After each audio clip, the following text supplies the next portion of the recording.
Sa bawat araw na may nangangailangan, may pamilyang handang laging lumaban. Si Kuya Val Santos matubang ang ama. Hello mga kalingap, welcome back to my YouTube channel. Magandang araw po sa lahat. Sa man ko kayo ng mundo naroroon ngayon.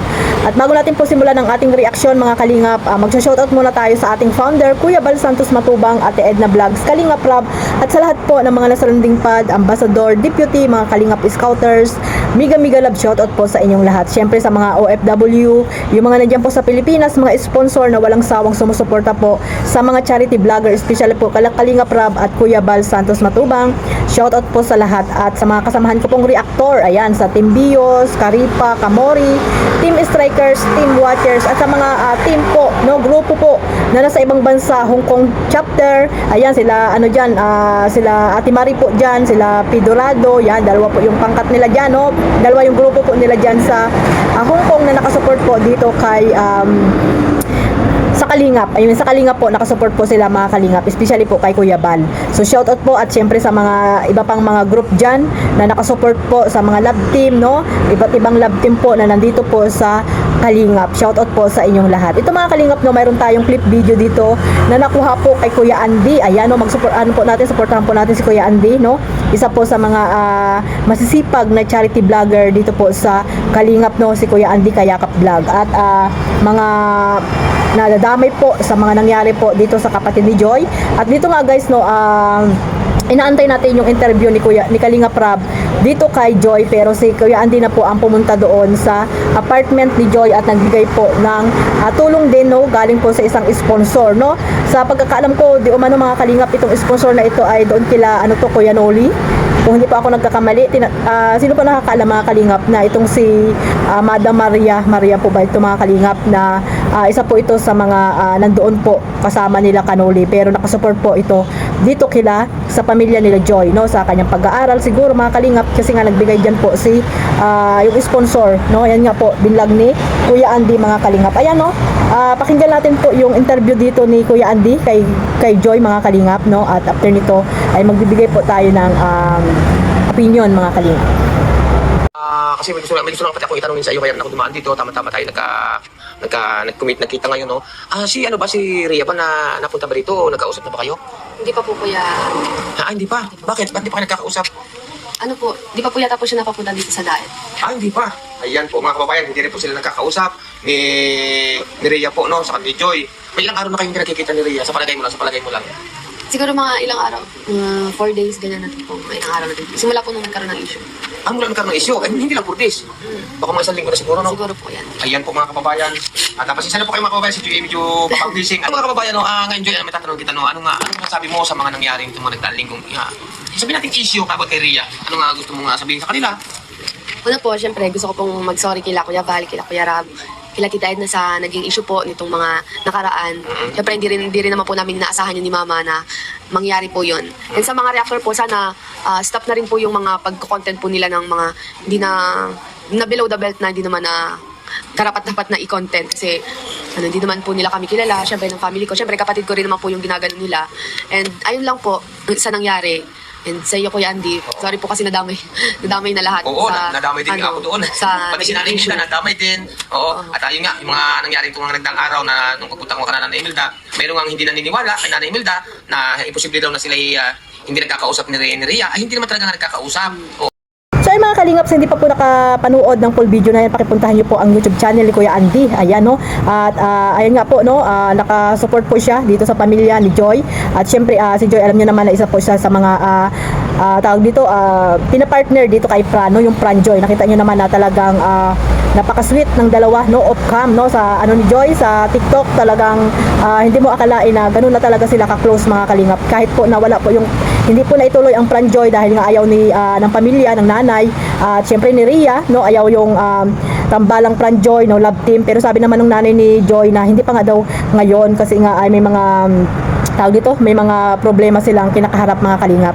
So sana no, maipagpatuloy po itong Pran Joy dahil marami pa pong nakasupport dito at kitang-kita naman yung talagang bagay na bagay po ang si Fran at si Joy, no mga kalingap, talagang sweet, mayroon silang spark mga kalingap. Nakita nyo naman sa TikTok nila, no?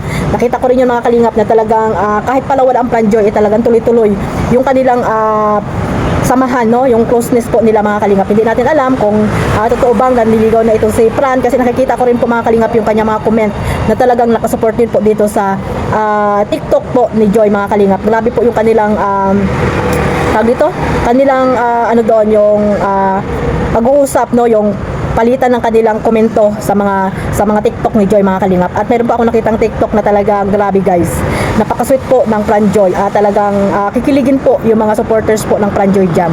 So hindi po tayo dyan, no, mga kalingap, nakatuon. Dito po tayo sa sinasabi po ni Joy, no. Talagang dati po sinabi lang ni Kalingap Rab na sorry po si Joy, no. Pero ngayon actual live po na sinabi niya po na nag-sorry siya or humingi siya ng pasensya dito kay Kalingap Rab, kay kila Kalingap, kila Kuya Bal, ayan, I mean kila Ate Edna, at sa dito kay Kuya Andy kasi nga nadadamay, no, pati yung nanay niya nadamay din sa mga usapin na to mga kalingap. Pero yun nga, yung mga viewers po kasi Joy ay hindi sila tawag dito, hindi sila kontento na ikaw yung humingi ng sorry, kasi nga hindi naman ikaw yung nakagawa ng tawag dito kasalanan dito kila Kalingap Rab, lalo na kay Kalingap Rab, di ba? Hindi po kasi siya nag-iisip, no, yung kapatid ni Joy. Kaya ayun, pati si Joy, yung nanay niya, si Kuya Andy ay nadadamay, no? Parang bata na hindi nag-iisip, no, dahil nga siguro di umano sa mga sulsol na nakapaligid sa kanya, sponsor, yan mga kalingap, pero hindi natin sure mga kalingap, di umano lang, no? kung kay ano pa tawag dito, kay MMJS ba yun mga kalingap? Di umano, ayan. So ibig sabihin hindi natin sure kung talagang nasulsulan nga ito si Ria, yung kapatid ni tawag dito ni Joy mga kalingap, no? Pero hindi naman siya maglalakas ng loob kung wala talaga yung nasa likod mga kalingap, yan lang po yun. So ayun, no, nagsorry po si Joy dyan, at syempre nasabi rin ni Joy na tigilan na po, lalo na sa mga reactor na below the belt na po ang pagre-reaction, ayan, no, na sinabi ni Joy na tigilan na sa pagre-reaction. Actually wala na rin naman nagre-reaction dyan kay sa kapatid mo Joy, no, at sa mga reactor na tawag dito, nananawagan si Joy na tawag dito, wag na rin daw reaksyonan, kasi nga yung iba ay below the belt na po yung pagre-reaction dito sa kanyang ate, dahil nga naman daw ay maliit lang daw yung nagawang kasalanan, no. So dapat kasi nag-iisip siya, no, at nag-iisip siya kung ano man yung mga kanyang pinopost diyan, or wag na lang siya makikisali dito sa mga nangyayari po dito sa Kalingap, no, dahil dapat nga magpasalamat na lang din dahil nga nasasabit siya sa mga blessing na dumarating kay Joy, di ba? So ayun mga kalingap, dahil nga kapatid ni Joy, siyempre kahit papaano kapatid pa rin niya talaga yan talaga yung kakampihan ni Joy dyan, no? Kahit naman sino mga kalingap, no, nakagawa man niya ng kasalanan na kapatid niya pa rin po kasi yan mga kalingap. Kaya ayan, no, sana po maunawaan natin si Joy na humihingi po siya ng pasensya, at sana itong si Ria ay tawag dito, kahit pa paano ay mag-sorry din, no mga kalingap, mag-live siya or ano. Pero kung talaga matigas pa ang kanyang loob, dahil nga may mga taong nakapalibot sa kanya na talagang pinapalakas ang loob niya, ay hindi po talaga mangyayari yan mga kalingap. Kaya ayan, si Joy na lang po, dahil si Joy naman ay magkaiba naman sila ng ugali, dahil ang magkakapatid naman po ay hindi naman talaga magkakapareho ng ugali mga kalingap. Kaya ayan, si Joy na po ang humihingi ng pasensya dito kila Kalingap Rab at kila Kuya Bal. Napakabait talaga ni Joy, no mga kalingap. Kaya ayun, no, sana pagsabihan din, no, ng nanay ni Joy itong si Ria, no, na pag nakausap nila ay siya mismo ang maghingi ng sorry dito kila Kalingap Rab at kay Kuya Bal, no. At ayun po, no, sana po ay tapos na rin po itong issue na to, dahil nga nagsalita na rin si Joy mga kalingap. Sana po ay unawain na lang po natin, no. At yun nga, damage has been done. Sabi ika nga, di ba? Kaya lesson learned po yan, no, sa mga taong hindi muna nag-iisip bago magpo-post, di ba mga kalingap? At ayan. So hanggang dito na lang po mga kalingap. Maraming salamat po sa walang sawang pagsuporta sa aking maliit na YouTube channel Kalingap Maymay. Syempre sa ating founder Kuya Bal Santos Matubang, sa mga charity vlogger na walang sawang sumusuporta po or nagbibigay ng tulong sa mga taong naghihirap po dyan sa mandakot ng lugar po dyan sa Pilipinas. Suportahan niyo po sila mga kalingap. Ayan lang po. God bless us all. Mabuhay po ating kalingap. Bye-bye.